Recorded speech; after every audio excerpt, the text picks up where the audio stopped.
Chapter 7. The flicker of the laptop screen cast a ghostly pallor over his features as he sat hunched in the darkness. A steaming mug of chamomile tea rested beside him, steam rising in the dim light of the desk lamp. His eyes, unblinking and intense, stared at the screen, watching with great interest what was taking place. The woman he was watching was named Lydia Hahn. Currently, she was sobbing and screaming. "Help! Please, somebody!" Lydia's voice was a distant echo, a tinny cry from his computer speakers. She was in the midst of a maze, dimly lit by small battery-operated lights. The maze's design, a grotesque parody of a spider's web, stretched out before her. It was an intricate lattice of fear, crafted by his own hand. Lydia had been trapped for almost 3 hours now. He could sense her exhaustion, her resolve fraying like the tattered hem of her blouse as she stumbled through the endless turns. A pang of disappointment settled in his chest. He had anticipated more resilience, a longer game. Emily Torres had endured longer, her claustrophobia a relentless adversary in the dark confines of her enclosure. And Rachel had fought against the rising waters in that reservoir tank with such fervent desperation. Her red hair fanned out like flames. But Lydia was succumbing too quickly. "Please, I can't take this anymore." Her sobs rippled through the room, feeding the satisfaction that curled in his gut. He took a slow sip of his tea, allowing the warmth to seep into him, to chase away the chill of the room. He leaned forward, elbows on the desk, fingers tented beneath his chin. She was approaching the center of the maze now, where he had left her purse as a beacon, a false hope designed to crush her spirit even further. "Almost there, Lydia." He chittered into the room. His lips twitched upward in anticipation. He already knew, of course, but the reveal was always the most delicious part. Emily and Rachel had their moments, their discoveries that shattered their last vestiges of hope. And now it was Lydia's turn. He was watching her by means of a small mounted camera he'd placed above the maze. The maze itself was half a mile away. The location where he currently sat was a place he'd carefully picked out months ago, before he was even done building the maze. Watching her from a bird's-eye view created a nice surge of expectation whenever she came around another corner. "Come on, Lydia, just a little further," he whispered, as if his words could traverse the distance and spur her onward. The thrill of the hunt, the artistry of terror. It was all coming to fruition once again. "Help me!" Her plea was a mere whisper now, her voice ragged from screaming. He took another sip, the tea grounding him in the moment. As he continued to watch, memories danced like specters at the edges of his mind. A woman's laughter, once the sweetest symphony, now echoed hollowly in his heart. Her image, blurred and distorted as if seen through water, rippled before him. It was a cruel mirage, the pain of her absence a gnawing void within him.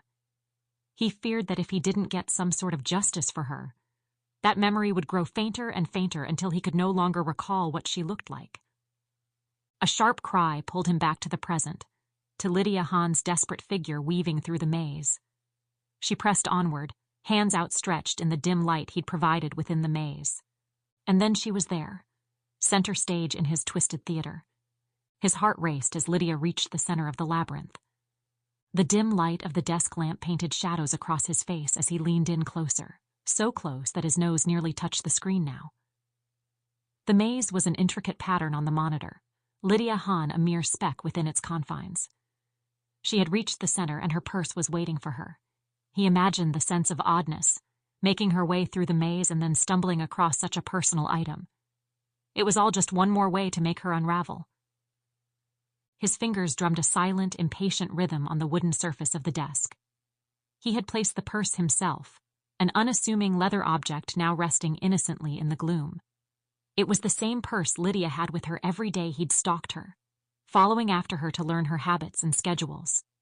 He imagined her hands trembling as they reached for the strap. Maybe, for just a moment, the familiarity of it would calm her. He almost hoped that would be the case.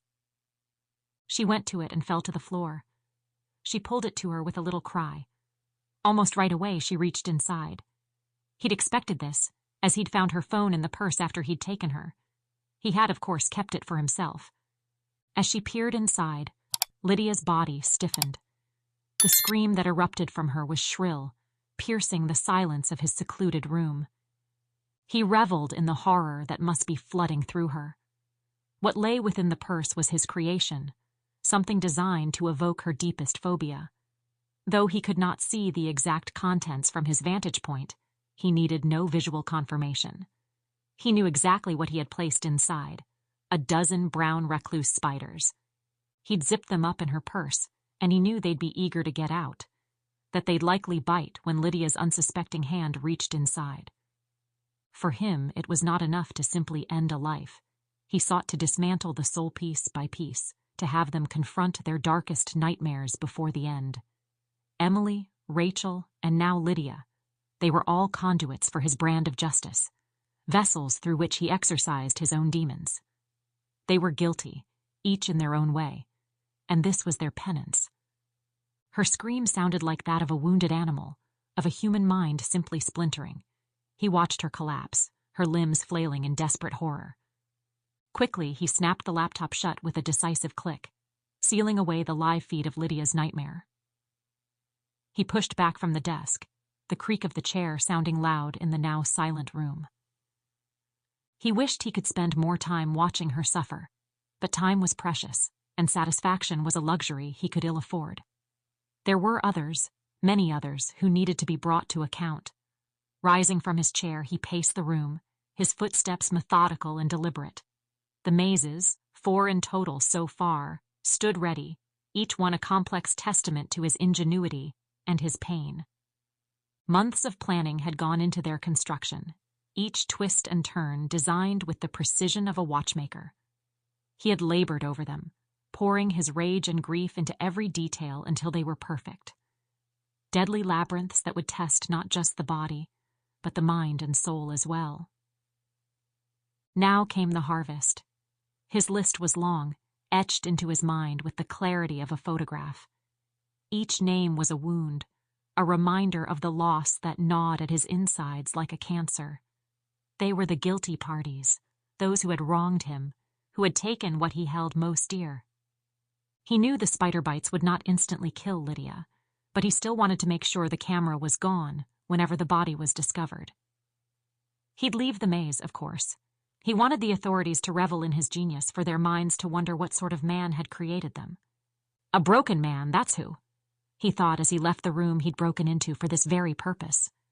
A broken man who had everything taken from him, so he has nothing left to lose.